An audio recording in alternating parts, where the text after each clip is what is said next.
أعوذ بالله من الشيطان الرجيم. بسم الله الرحمن الرحيم. يوم نقول لجهنم هل امتلأت وتقول هل من مزيد وأزلفت الجنة للمتقين غير بعيد هذا ما توعدون لكل أواب حفيظ. بزرگوں اور بھائیوں، دو دنیا ساتھ چل رہی ہیں.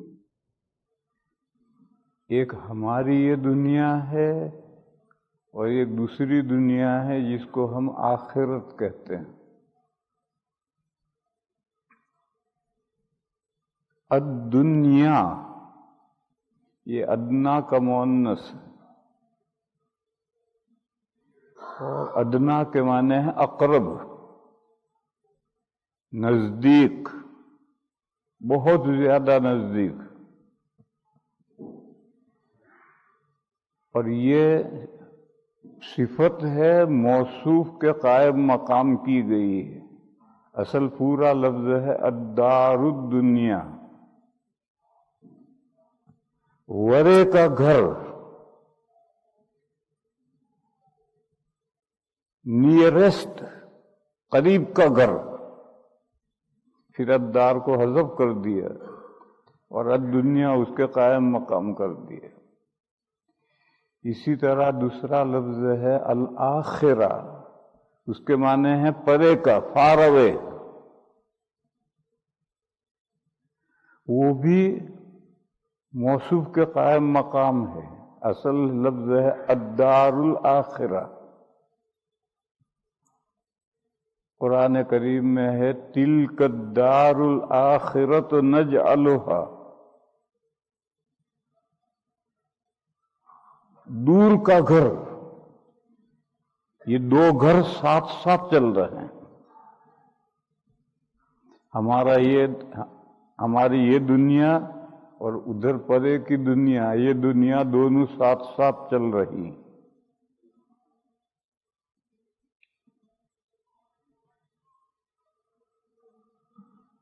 یہ دنیا جس میں ہم اس وقت ہیں یہ ہم سے کتنی قریب ہے؟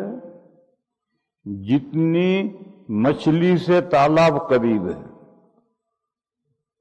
مچھلی تالاب کے اندر ہوتی ہے، چاروں طرف تالاب ہے.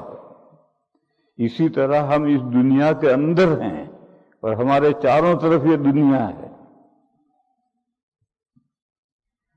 اور جب دو چیزیں ہوں گی تو درمیان میں بیریئر بھی چاہیے، حد فاصل بھی چاہیے.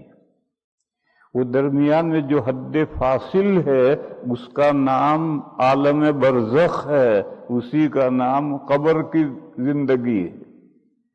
عام لوگوں کے سمجھنے کے لیے قبر کا محاورہ استعمال کیا گیا ہے، مگر قبر مٹی کے گھڑے کا نام نہیں ہے.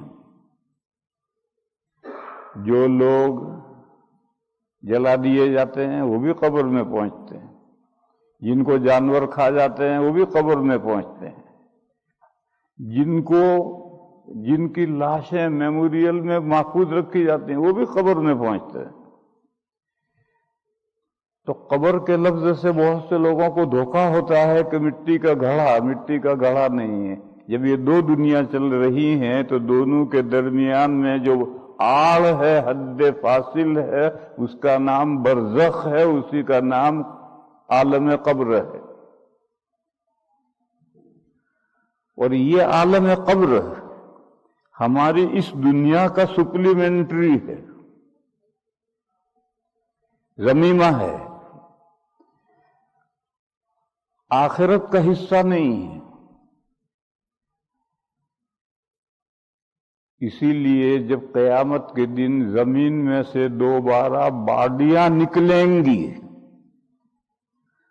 تو روحیں ریوس آئیں گی. معاد کے معنی ریوس، روحیں ریوس آئیں گی.